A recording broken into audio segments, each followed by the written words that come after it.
These were the offerings of the Israelite leaders for the dedication of the altar when it was anointed: 12 silver plates, 12 silver sprinkling bowls, and 12 gold dishes. Each silver plate weighed 130 shekels, and each sprinkling bowl 70 shekels.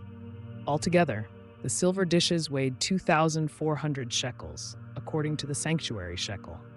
The 12 gold dishes filled with incense weighed 10 shekels each, according to the sanctuary shekel. Altogether, the gold dishes weighed 120 shekels. The total number of animals for the burnt offering came to 12 young bulls, 12 rams, and 12 male lambs a year old, together with their grain offering.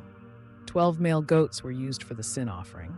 The total number of animals for the sacrifice of the fellowship offering came to 24 oxen, 60 rams, 60 male goats, and 60 male lambs a year old. These were the offerings for the dedication of the altar after it was anointed. When Moses entered the tent of meeting to speak with the Lord, he heard the voice speaking to him from between the two cherubim above the atonement cover on the Ark of the Covenant law. In this way the Lord spoke to him. The Lord said to Moses, "Speak to Aaron and say to him, when you set up the lamps, see that all 7 light up the area in front of the lampstand." Aaron did so. He set up the lamps so that they faced forward on the lampstand, just as the Lord commanded Moses.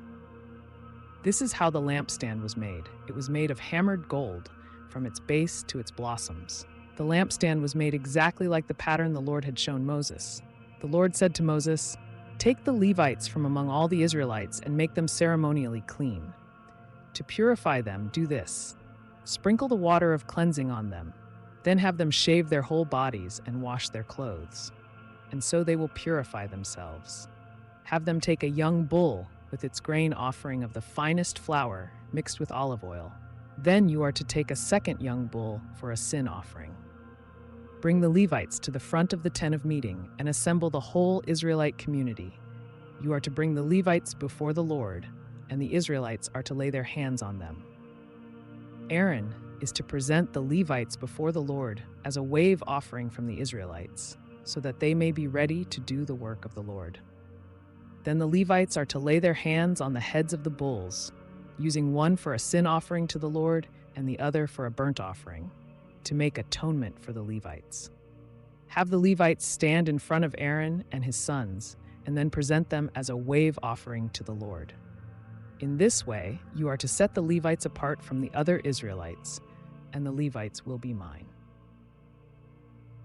After you have purified the Levites and presented them as a wave offering, they are to come to do their work at the tent of meeting. They are the Israelites who are to be given wholly to me. I have taken them as my own in place of the firstborn, the first male offspring from every Israelite woman.